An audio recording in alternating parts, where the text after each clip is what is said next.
Hey there you guys, welcome back. Today I just wanted to talk to you a little bit about Plumerias. These are all of the seedlings that I had grown, that I had started growing, is it 3 or 4 years ago? I can't remember. And they're doing amazing, absolutely amazing. I just brought these in from the garden plot. I haven't taken them inside yet. Nighttime temperatures in my area are still around 14 degrees Celsius, between 10 and 14 Celsius, so it's not really a big necessity to bring these in now, but they're at the garden plot, and I don't know, it takes more effort. So we're into October now. It's going to drop off in temperature very, very soon. I'm not going to wait for it for everything, because I don't have to bring everything in all at once. So I'm starting with the little Plumerias. So some of the Plumerias, it's really interesting how they grow, and I'm not 100% sure. Some people say that it's color related. I don't know. It's probably just genetics. These are all from the same group of seeds, and this one is really, really small, grown for the same amount of time, and let me see if I can get another one, a bigger one. And then this one here, as you can see, it's much bigger. It's gigantic in comparison. Still in the same 4-inch pot. 4-inch pot, same size pot, but this one is growing like crazy. So I just wanted to share with you how I'm going to prep these for indoors. I know that many of you have seen these videos before, but to all of you new people that haven't gone through all of my old videos, I do get a lot of questions regarding Plumerias. So what I do, because I'm in a cold climate, I make them go dormant over winter. If you're in a warmer climate and you leave them outside, this doesn't pertain to you. But in my area, I don't have a lot of sunlight inside that I can monopolize with just Plumeria trees. So the option is there to get them to go completely dormant. So I'm going to remove the roots.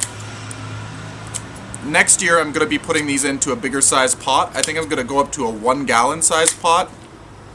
I don't have to remove the roots. Oh, I did that off camera. I don't have to remove all of the roots, but I'm choosing to because it cleans it up, makes it easier for them to stand up if I choose to do so. I'm going to probably leave them in this container, this bucket all winter, because they don't need light over when you're trying to give them a dormancy. So all I'm going to do is I'm going to trim off the leaf blades and leave the petiole. The reason why I am leaving the petiole, this section here that connects the trunk to the leaf, is because it bleeds less. For those of you who grow Plumerias and have bumped into it a few times, know that it bleeds a white sap. And that white sap is very similar to what comes out of, say, poinsettia or any other euphorbia type.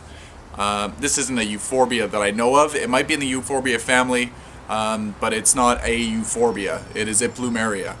So just to minimize the amount of bleeding, you trim it off like this,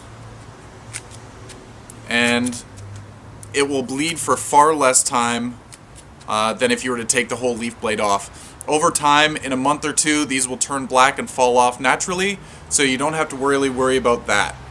So in my basement is a heated basement. As long as it stays above 10 degrees Celsius, what is that, around 50 degrees Fahrenheit, you're fine. It doesn't require any light. Mine will get some light because I have my grow space down there, but it's not in my grow space. Check on them. I usually check on them once a month, maybe once every month and a half. Make sure that the stem isn't getting too wrinkled.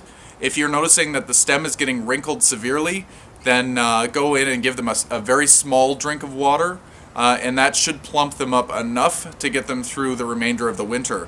But again, just go through and check it from time to time, and these guys are fantastic to grow for us people in the cooler climates. They give you a really nice lush tropical look in the garden or in a container over the summertime, and they grow beautifully and they produce blooms, and then in the wintertime you can let them go dormant. You don't have to see them. If you have a really, really warm garage, you could probably keep them in the garage, again, as long as it stays above 10 degrees Celsius or 50 degrees Fahrenheit. Now, also, a bunch of you have been asking, about what happens if it's got a flower being produced and it takes so long for the inflows to produce. What do? Do you still put it through dormancy? And that's a tricky case. If it's your first time with an inflow and you're really excited about it, I would try to keep your plant growing over the winter time. Cut back the watering, keep it more like you would a cactus or a succulent. Give it as much light as possible, keep it as warm as you can. Watering it only when it becomes dry, the soil. And then just water it like you would a cactus. Just give it a good watering and then wait for it to dry out. Probably once a month watering it, maybe twice a month. The reason why is sometimes when I put these into dormancy and they're just producing an inflow, when they wake up in the spring, the inflow falls off. So if you're really excited to see it, I would suggest trying to keep your plant growing over winter, and it will keep producing the inflow, and then by springtime you should have almost an instant show of flowers. So anyway, I hope you enjoyed this update.